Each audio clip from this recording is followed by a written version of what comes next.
السلام عليكم الاخوان، بخير؟ راني الصحه مزيان، كلشي بخير، نطلب الله سبحانه وتعالى تكونوا بخير وعلى خير. واليوم الاخوان نبين لكم تفقيس اللهم بارك وزيد في ذلك ديال الذهبي، واللي يبغى شي حاجه مرحبا الف مرحبا.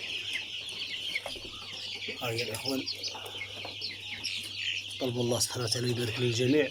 ها هي الاخوان سليعه نقيه اللهم بارك، واللي يبغى شي حاجه الاخوان مرحبا الف مرحبا. نطلبوا الله سبحانه وتعالى يبارك لنا وللجميع. سليعه نقيه الاخوان، واخذت القيحات ديالها، وهذا هو اللي كاين.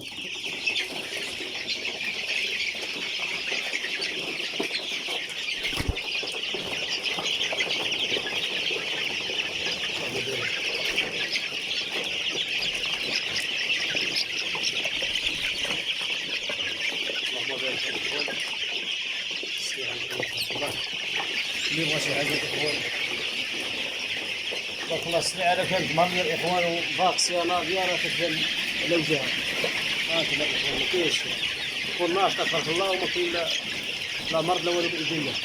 حنا كنديروا اللي علينا والكمال على الله سبحانه وتعالى. لا وليكم طلبوا الله سبحانه وتعالى يبارك لنا ويجزينا.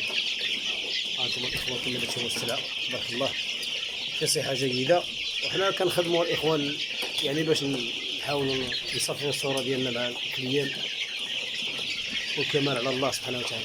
انا سبب الاخوان اللهم بارك.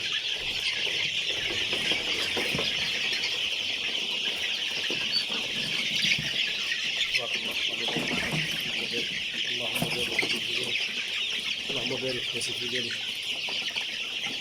انتم الاخوان، واللي بغى شي حاجه مرحبا الف مرحبا. نخلي لكم رقم الهاتف، اللي بغى شي حاجه يتواصل معنا. اخوان غنقولها ونعاود نقولها، بالنسبه بنادم راه ما غنجاوبوش انا في كومونتير. اللي باغي يشري راه كيدخل عندك الواتساب وكيقول لك خويا، المهم كيتواصل معك في الواتساب او لا يعيط لك مكالمه. هذا هو اللي كاين. طلبوا الله سبحانه وتعالى يسلمك.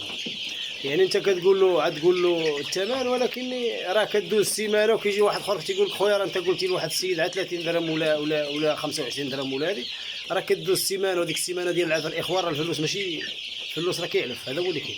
طلبوا الله سبحانه وتعالى يسر الامور. بالنسبه للثمن كاع ما تقولوا يا اخوان في كومونتير. هذا هو اللي كاين. طلبوا الله سبحانه وتعالى يسر الامور. اللهم بارك وزيد في ذلك.